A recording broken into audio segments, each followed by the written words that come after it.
Mr. Watkins will end us for the day with some of his observations in reference to it. Let's do it from that perspective. Right now, child support, currently you got to pay child support as long as that child is attending high school or they go to college, you still got to pay child support.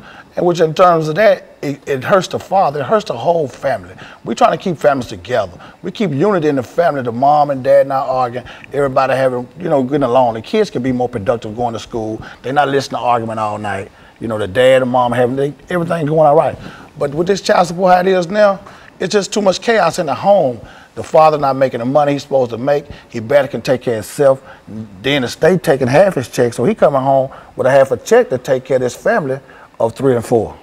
So that leads them to a broken cycle of despair. I mean, alcoholism, drug addiction, all that, comes in a part of it because the man get to the man, what can I do? I'm just out here, And we're just trying to change a lot of that. We got a program now. We're trying to do it 90 days. Get each father 90 days. No child support. 90 days to get themselves together. Get a job, get yourself together, stand up. And then the child support can start taking something out, work out a little modification program with the father, but you can still get a mother $100 a month. But that's a whole lot better than taking a man, half a man check.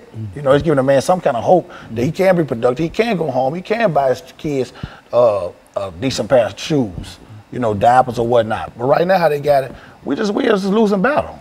We have to reform this. And so, Mr. Watkins, there are a large number of men, not only African-American men, but specifically we're concerned about African-American men today in reference to what we're talking about here. But there are a large number of African-American men that get caught up in this system of child support. If they get a job, you're telling us, then whatever that pay is, the state intervenes and takes part of that money before he can get the. Is that what we're saying here? Yes.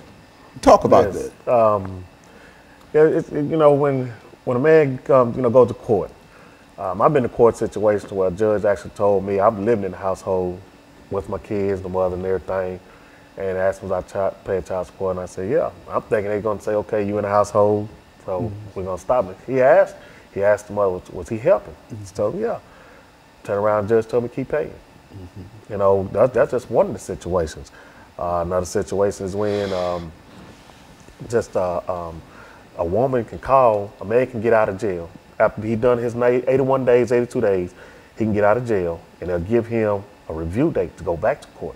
And in that review date, that woman has the ability to call the judge and say, I want to speed up the process. So if that man doesn't have a job within that time the judge has allowed, well, guess what? He's going off back to jail. So child support in the real sense has the ability to land folks almost immediately in jail, and then take half of the paycheck. And on top of that, not only that you go to jail, but you also still pay child support. Yeah, child support still accumulating. So it's a law, they say, and there's nothing. It doesn't stop. It just does not stop. Just because you sit up there doing 90 days, 80 days, 6 months, 8 months, it doesn't matter. You're still gonna keep paying. You still gonna keep paying in one way or the other. While you sitting there in jail doing nothing, or you sit out here in the streets doing nothing, they still gonna want that money. Now the state done away with the father. What's going on with the kids at home then? The father not here. What's going on with the kids? The son growing up, he watching a neighborhood drug dealer. The daughter growing up watching her brother with the money. She want a boyfriend with the money now. She got a broken cycle. Here she goes, she's in the projects, she's pregnant with a couple of kids. The cycle continues. We have to reform this child support for, like you said, the black man, we're in trouble. Yeah. We won't have a second generation. How things going now? We got too much going against us as it is. We're trying to stand up and man up. We going out here every day, we feeding the homeless. I mean, we buy our own personal money, socks, T-shirts, take to the homeless camps. We feed them hot dogs, hamburgers, We go to the inner city, take over the kids, reading books at schools. We doing all this to show the kids that, they look forward to seeing us. We got a junior Firebird football program coming up out of Pearl High School. With those guys every day, the little fellas. We teaching them along the way, how to man up, how to be young men, by reading skills and math skills. So it is things that men can do out here that we are positive. Instead of keep getting a bad rap for all this violence, it's good men out here. And we just want to be known. You know, I mean, you know, and then another thing about it, the state does also use the child support system. And they make it seem like it's benefit the woman, but they also what is also doing is manipulating her to get that man out the house because they'll tell the woman, okay, well, if he's not, well, we're gonna make him pay, or we're gonna send him to jail. And by the time the woman's got fed up with so much stuff, you know, her mind is going in a whirlwind, and she's looking like, oh, what am I doing? What am I doing? So when the arguments start inside that household, when that fighting starting in the household, then that man is pushed out that household, and if he starts getting on his feet, trying to do better, that woman gonna want a piece of it right now. And say, well, we need to go get it right now.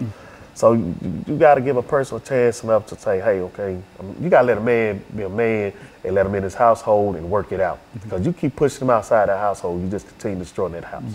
Yeah. And when you do that, then that's when you're going to see a whole lot of jail system filled up. I look at this, you know, I think they building up another jail right now. Modern day slavery. Well, look here, is there any effort, and I think that you've already mentioned that there's an effort on your part to deal with the state legislature to pass a law and et cetera. What would such a law be like? And what would such a law say? There'll be a 90-day program. In this 90 days, a man can man up, get a job, get himself together, get housing, get adequate clothes to go get a proper, you know, a job, a better job if need be, where he can reach a child support level or balance out. Okay, within this process, each month he would get a mom in return $100. You know, he's trying to get himself back up, just redeem himself. You know, that's what we got to do. We have to have that 90 days before they got a bill out now that's saying, when you go to the custodial parent and y'all can make an agreement to pay your child support on time for a year and they'll waive all your back pay. But these men need some immediate. You know, what if they don't have adequate shoes to go to an interview? Give them a chance to get on their feet where they can be productive citizens and then go into it. A person who might be arrested, Mr. Watkins, we're saying, for not paying child support, that he serves his time, and as soon as he's out of jail, he's been in jail for whatever that time might be, and as soon as he's out of jail, he has to immediately start paying child support. That's right. Is that what we're saying? And that's why you feel that there ought to be some kind of reform within the system. Help us out. We gotta give us a time frame. You know, 90 days. We can get out, get on our feet, get a nice decent job, get adequate clothing. You know, to be productive. You're just coming out of jail, you're behind. You know, everybody needs assistance. Sometimes there's a lot of men who didn't choose the right path, but a lot of men who have. You have men in the household that's all working, that's all taking care of their kids, and they still is in the child support system. You know, so it's a no-win situation for us. So it's a real problem when a mother decides that she's going to have that individual, her husband, to pay child support. That has created a real problem for him. Is that what? Oh yeah, because you're taking the man's self-esteem away from him, because you know, a man that's living inside a household, taking care of his kid, prides himself off of that. You know, and when you keep talking about money, and then this man go out and work a legal job, and you make him feel like, hey, it's not enough money. You know, you take his self-esteem down to where that'll break a man down to the point where he stopped doing other things. And like I said, destruction could come to where you could